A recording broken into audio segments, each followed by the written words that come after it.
Hello friends, आप सबका बहुत बहुत स्वागत है आपने इस परिवार में। दोस्तों, जो आज हम पढ़ेंगे फार्माकोथेरापिटी का जो बहुत ही मोस्ट इम्पॉर्टेंट टॉपिक है, स्ट्रोक यानी मस्तिष्क घात। ये सेंट्रल नर्वस सिस्टम का टॉपिक है, तो सीएनएस से ही रिलेटेड ही रहेगा। तो जितनी भी हमारे मस्तिष्क की बीमारियां होती हैं, इन्हीं चैप्टर में हम पढ़ेंगे दोस्तों। सेंट्रल नर्वस सिस्टम में दो तीन सी इम्पॉर्टेंट डिजीज़ हैं, उन्हीं को मैं जो है आप सबको हेल्प करेंगे और उनको प्रोवाइड कराएंगे। ओके फ्रेंड्स, तो अगली डिजीज़ हमने देख लिया था एपिलेप्सी, और ये है हमारा नेक्स्ट डिजीज़ स्ट्रोक मस्तिष्क घात। चलिए दोस्तों, इसको हम स्टार्ट करते हैं।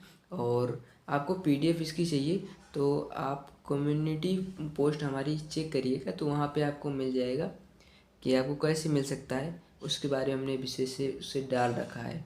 ओके फ्रेंड्स, चलिए इस टॉपिक को अच्छे से स्टार्ट करते हैं और एकदम इत्मीनान से समझते हैं। बड़ा इजी है और समझने में भी आसानी होगी आप सबको। चलिए दोस्तों, स्टार्ट करते हैं। स्ट्रोक एक कंडीशन तब आती है भैया जब ब्लड रुक जाता है और ब्रेन तक नहीं पहुंच पाता है, जिसे ब्रेन अटैक भी कहा जाता है। जो हमारा स्ट्रोक होता है दोस्तों, जब ब्रेन जो हमारा ब्लड होता है वो ब्रेन तक नहीं पहुंच पाता है। जैसे हमारा जब जो ब्रेन के वजह से ही हम पूरी सूचना पहुंचती है, ओके, तो नहीं पहुंच पाता है, तो उसे हम ब्रेन अटैक भी कहते हैं। यदि ब्रेन को ऑक्सीजन एंड न्यूट्रिएंट्स नहीं मिल पाएंगे तो सेल डेथ हो जाएगा। ओके फ्रेंड्स, ये हुआ हमारा डिफिनेशन। चलिए इसके टाइप्स को हम देख लेते हैं। इसके टाइप्स क्या हैं स्ट्रोक से, एक स्ट्रोक के। ओके, इचेमिक्स इचेमिक स्ट्रोक, और है हिमोरेजिक स्ट्रोक, और है इरेंशियंट इस्चेमिक अटैक। ओके फ्रेंड्स, चलिए हम जो फर्स्ट अपना देख लेते हैं, इस्चेमिक स्ट्रोक। इस टाइप का जो स्ट्रोक तब आता भी है जब आर्टरी ब्लॉक हो जाती है, जिसके द्वारा ब्रेन में ब्लड नहीं पहुंच पाता है, तब ये जो होता है इस्चेमिक स्ट्रोक। नेक्स्ट है हमारा हेमोरेजिक स्ट्रोक।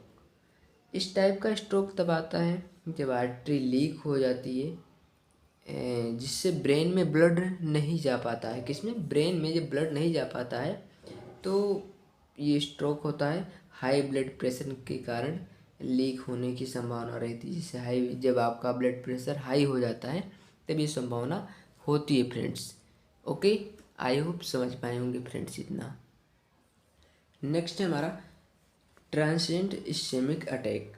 इसे मिनी स्ट्रोक के नाम से भी जाना जाता है, और इसमें ब्लड का फ्लो होता है, तो या बट ब्लड का फ्लो होता है बट बहुत कम होता है, यानी कम मात्रा में होता है। क्या? Blood flow.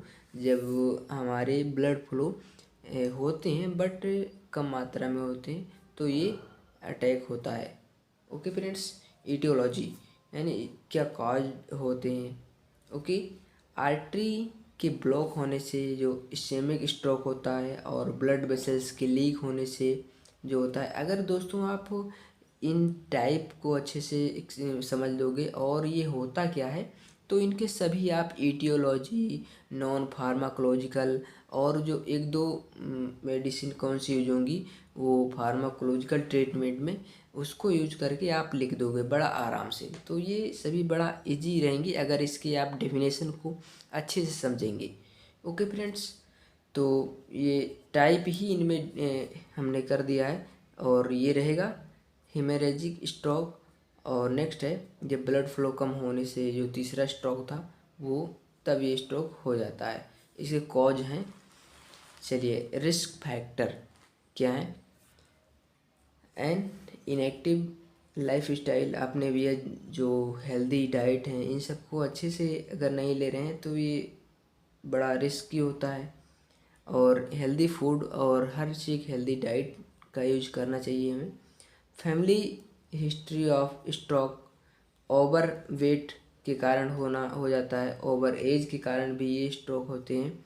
और स्मोक इल्सिट ड्रग, ऐसे ड्रग का भी स्मोक नहीं करना चाहिए, जिसके कारण हो जाते हैं। पैथोजेनेसिस क्या है? बड़ा इजी है इसका पैथोजेनेसिस, चलिए इसको समझ लेते हैं।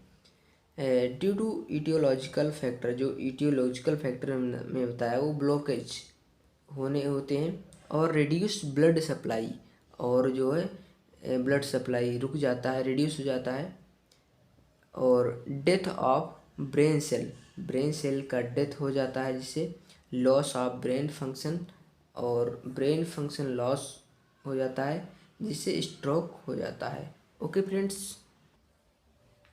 चलिए क्लिनिकल मैनिफेस्टेशन देख लेते हैं।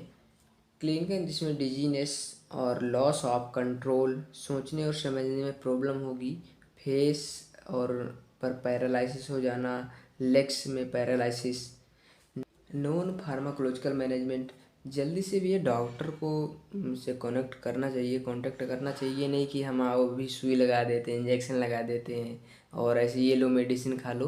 तो एक जो डॉक्टर्स होते हैं उनसे हमें समझना चाहिए इस डिजीज़ के बारे में, इस प्रॉब्लम्स के बारे में क्या हमें हो रही है, इसके बारे में बताना चाहिए और जल्दी से डायग्नोसिस करना चाहिए।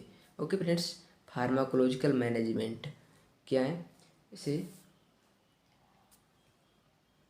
जो फार्माकोलॉजिकल मैनेजमेंट है, इनमें हमने ट्रीटमेंट विथ मेडिकेशन कौन से यूज करने चाहिए, इमरजेंसी में अगर ये प्रॉब्लम है तो उसे एल्टीप्लेस इंजेक्शन और एंटीकोगुलेंट्स ड्रग जैसे हेपेरिन और सर्जिकल प्रोसीजर अपनाना चाहिए।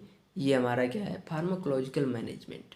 ओके फ्रेंड्स, तो आई होप ये टॉपिक आपको समझ में आया होगा फ्रेंड्स, और अपने दोस्तों में भी वीडियोज शेयर कर रहे हैं फ्रेंड्स। तो रेगुलर आप सबको मैं वीडियोज वैसे देता ही रहूँगा। तो आई होप ये टॉपिक बहुत अच्छे समझ में आ गया होगा। समझ में आया या नहीं आया कमेंट में ज़रूर बताइएगा। तो मिलते हैं नेक्स्ट वीडियो के साथ। दीजिए दास को इजाज़त, तब तक के लिए बहुत बहुत शुक्रिया। Thank you.